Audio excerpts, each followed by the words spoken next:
দিয়াড়া 273 নম্বর booth. এই বুথে আমাদের দীর্ঘদিনের এখানে শহীদ বেদি ছিল, আমাদের সিপিএম পার্টির যারা শহীদ হয়েছে তাদের স্মরণে যে শহীদ বেদি ছিল, পাশে একটা তৃণমূলেরও ছিল। তা এখানে যে কাল রাত 12টা, 11:30, 12টার দিকে এখানে সিসি ক্যামেরা আছে বাড়িতে। এই যিনি পিছনে বাড়ির মালিক, এই বাড়ির মালিক চক্রান্ত করে এই দুটো শহীদ বেদিকে ভেঙে দিয়েছে। এখানে কোনো রাজনৈতিক চক্রান্ত নেই, এটা একটা সরকারি গাছ আছে পিছনে, সেটাও কেটে দিয়েছে। এইটা কোনো ওনার জমিতে না, এইটা সম্পূর্ণ আমাদের পিডব্লিউর জায়গা, পিডব্লিউর জায়গার উপরে একটা শহীদ বেদি ছিল, যা ওনার কোনো জমিতে না। কিন্তু আমরা এটা প্রশাসনের কাছে জানতে চাই যে প্রশাসন দাঁড়িয়ে থেকে ভাড়াটিয়া দিয়ে কিভাবে এটাকে ভাঙা হলো, কোন অর্ডারে ভাঙা হলো, এটা রাতের বেলা কেন ভাঙা হলো, তারপর এখানে পার্টির লিডারদের কেন তলব করা হলো না, তাদেরকে ডেকে এটাকে ভেঙে দেওয়া হলো না কেন, যদি সেরকম কোনো প্রয়োজন ছিল।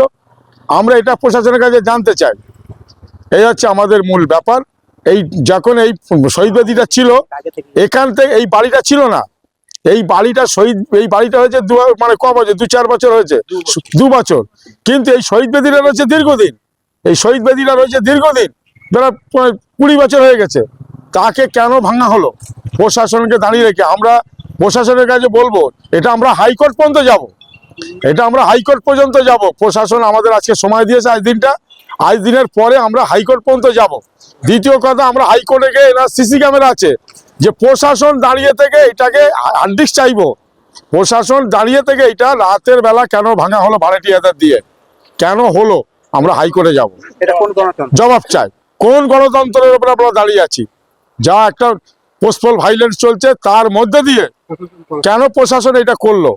কালকে আগামীকাল বিডিও সর্বদলীয় মিটিং ডেকেছিল, সেই মিটিংয়ে আমি উপস্থিত ছিলাম। গতকাল মিটিং ডেকেছিল, সেই মিটিংয়ে আমি উপস্থিত ছিলাম।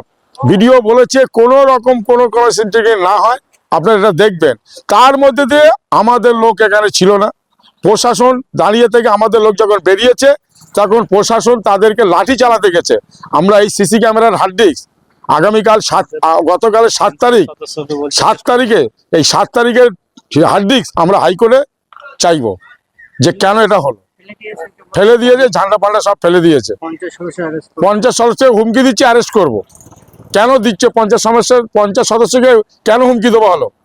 হ্যাঁ, এইটা আমরা জানতে চাই।